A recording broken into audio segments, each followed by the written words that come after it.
पहले तो इस वीडियो को देखेंगे। और ये लोग बाहरियों को अपने जेब में अपने गोद में बैठा करके घूम रहे हैं। यहाँ की गतिविधि जो विकास की है उनको रोक दिया गया। यहाँ के बच्चों के फ्यूचर को जो कि छात्रवृत्ति मिलती थी उनको तक रोक दिया गया। वृद्धा पेंशन नहीं मिल रहा है। अपने चमचों को दलाली करने में सशक्त करने के लिए तो इस सरकार को भी चेताना चाहते हैं कि ईसाई सरकार और कसाई सरकार नहीं चलेगी। यह कहना कि झारखंड में विकास रोक दिया गया और छात्रों को शिक्षा में आगे नहीं बढ़ने दिया गया एक अधूरी और भ्रामक बात है। सच्चाई यह है कि झारखंड बनने के बाद शिक्षा और सामाजिक विकास में काफी प्रगति हुई है, खासकर आदिवासी और ग्रामीण क्षेत्रों में। झारखंड में आज सैकड़ों सरकारी स्कूल, आदिवासी आवासीय विद्यालय, मिशनरी और प्राइवेट स्कूल कॉलेज, जो शायद आपके इलाके में भी कहीं पर होंगे, आईआईटी, आईएम, एनआईटी, केंद्रीय विश्वविद्यालय जैसा मिशनरी सामाजिक संस्थाएं और कई एनजीओस ने उन इलाकों में स्कूल और हॉस्टल खोले जहां सरकार नहीं पहुंच पाई थी। इसे विकास रोकना नहीं, विकास में योगदान देना कहते हैं। तो झारखंड के छात्र कमजोर नहीं हैं, उन्हें बस मौका, संसाधन और सही मार्गदर्शन चाहिए। और जब जब मौका मिला है उन्होंने खुद को साबित भी किया है। बिना जमीन की सच्चाई जाने ऐसे आरोप लगाना ना झारखंड के लिए सही है, ना यहाँ के छात्रों और आदिवासी समाज के लिए। आदिवासियों का रूढ़िवादी परंपरा को मानने वाले लोगों का ये झारखंड है और रहेगा। हाँ, तो बिल्कुल है और बिल्कुल हमेशा ही रहेगा। और सिर्फ राजनीति का, सत्ता का लालच में ये ईसाई और कसाईयों को लगातार अपने जेब में रख करके वोट बैंक बना करके उनका विरोध में कभी जाने का साहस इन लोगों ने नहीं किया। इन्होंने यहाँ पर एक मुद्दा उठाया कि ईसाई और कसाई को वोट बैंक बना के रखा गया। यहाँ पर एक टॉपिक है वोट बैंक। हम लोग मतलब कोई भी अगर जो हेमंत सरकार को वोट दे रहा है या तो हेमंत सरकार को वोट नहीं दे रहा है, फिर भी अगर कोई सच्चाई को वोट दे रहा है तो वो हो गया वोट बैंक। हम लोग वोट दे रहे हैं वोट बैंक, और इतना सारा घोटाला हुआ, इतना सारा यह हुआ, उसके बारे में एक शब्द भी जूं तक नहीं निकलता है। जो बोला जाता है उसको दबाया जाता है।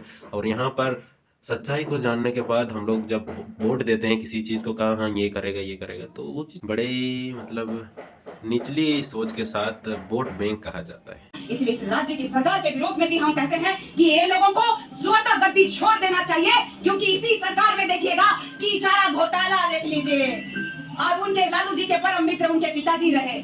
आप देख लीजिए कि लोग कहते हैं कि बाहरी भगाओ, और ये लोग बाहरियों को अपने जेब में अपने गोद में बैठा करके घूम रहे हैं और यहाँ की खनिज संपदाओं को लुटवाने का काम हेमंत बाबू लगातार कर रहे हैं। तो यहाँ पर घुमा फिरा कर एक चीज बोला गया कि मतलब हेमंत सोरेन को सीधा डायरेक्टली इन्होंने नहीं बोला, लेकिन बोलने का टारगेट तो उन्हीं का था। तो हेमंत सोरेन को गद्दी छोड़ देनी चाहिए। अगर गद्दी छोड़ देगा तो आएगा कौन? Opposition party.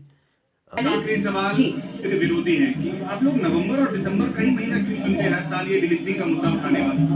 हाँ, तो चलिए इस मुद्दा में भी हम बोलना चाहेंगे कि क्यों नवंबर और दिसंबर ही क्यों? नवंबर छोड़िए ना, दिसंबर ही क्यों? देखिए, नवंबर और दिसंबर की बात नहीं है।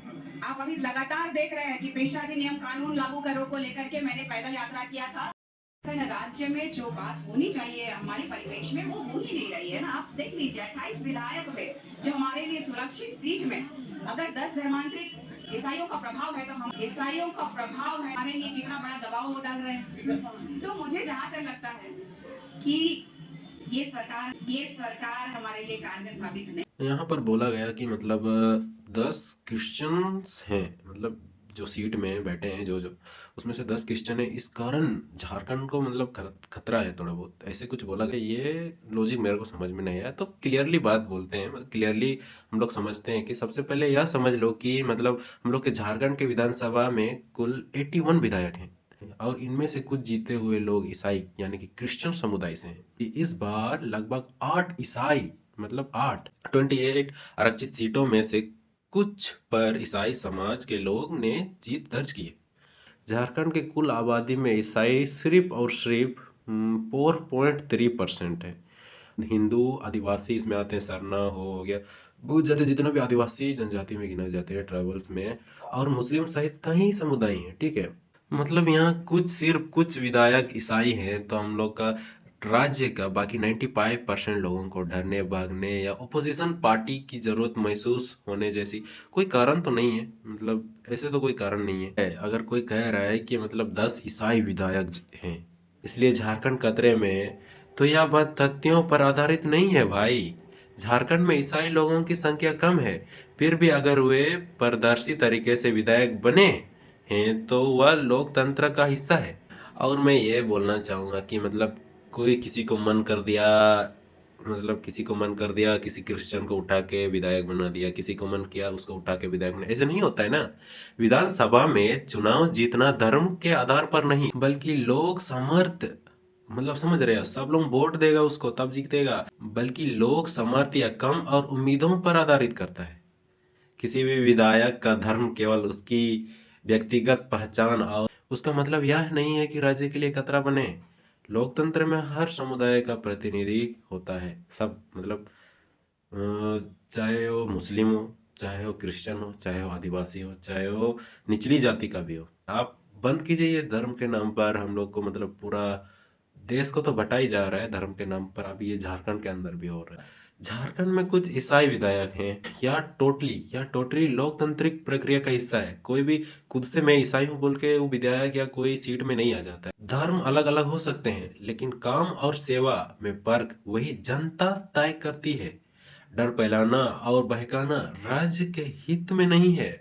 ये आपने कहा कि कांग्रेस का जिक्र किया आपने, तो मेरा सवाल इसी से है, आप जब कांग्रेस में थी, सक्रिय थी, तब जी। ये ऑब्जेक्टिव मैं बहुत कोशिश की। नहीं आया। नहीं, मैं बहुत कोशिश की। नहीं, मैंने दिल्ली तक कोशिश की और दिल्ली तक बात करने की कोशिश की, लेकिन यहाँ कांग्रेस में सिर्फ और सिर्फ एक ही चलन है कि चुपचाप जो सरकार मतलब उनका सरकार मतलब कि गांधी परिवार जो कहेगा वही करना है। अगर गुड़ को ढेला बोलना है तो ढेला बोलना है, तो ऐसा राजनीति नहीं कर सकते। हमारा कई बार वहाँ पर बहिष्कार किया गया। फिर अगर सच में ये सब चीजें होती कि गुड़ को डेला बोलना है तो डेला बोलो, और बहुत चीज कांग्रेस के सरकार में ये मतलब गांधी के परिवार के साथ बहुत कुछ हुआ। मैं किसी के पर्सनल लाइफ में नहीं घुसना चाहता हूँ। कांग्रेस सरकार यही करती ना, अगर जो आपने अभी बताया कि ये बोलना था तो वही करना था, ये तो डिक्टेटरशिप टाइप का हो गया ना। मतलब हाँ ये करना है तो ये करना है, इसको ये बोलना है तो ये बोलना है, क्योंकि सत्ता में कांग्रेस सरकार थी तो डिक्टेटरशिप जैसे अगर वो रोल करती, जैसे कि अभी किसी देश का नाम नहीं लूंगा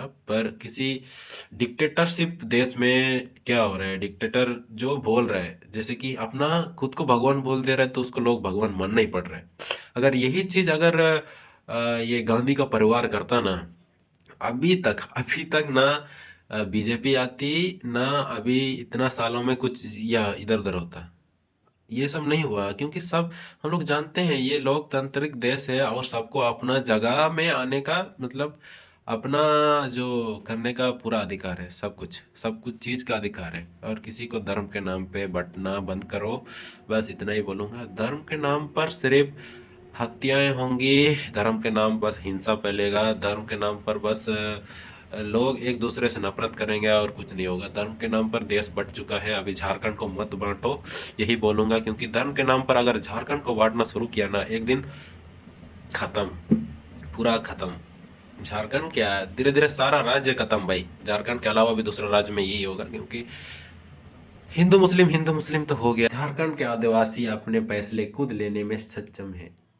अगर क्रिश्चियन स्कूलों और हर एक जगह में धर्मांतरण होता ना तो झारखंड के हर एक जिले में देख लीजिए, सब जिलों में मिशनरी और क्रिश्चियन स्कूल है। मैं इतना बोलना चाहूँगा कि मतलब अगर धर्मांतरण होता तो ज़्यादा से ज़्यादा लोग अपने बच्चों को मिशनरी स्कूलों में पढ़ाते हुए, बचपन से केजी एलकेजी से पढ़ाते हुए, अभी छोटे से अगर किसी छोटे से बच्चे को 10th क्लास तक में कितना मैनिपुलेट किया जा सकता है, ये मतलब आपको बोलने की ज़रूरत नहीं है। अगर किसी को क्रिश्चियन या किसी को धर्मांतरण करना ही होता तो किसी बच्चे को एलकेजी से 10 तक में क्रिश्चियन बना ही चुका होता। लेकिन बहुत से बच्चे, बहुत से अच्छे जो पढ़े हैं, जो उन स्कूलों से पढ़ के निकले हैं, वही बता सकते हैं कि क्या है, क्या सही, क्या नहीं, क्या गलत।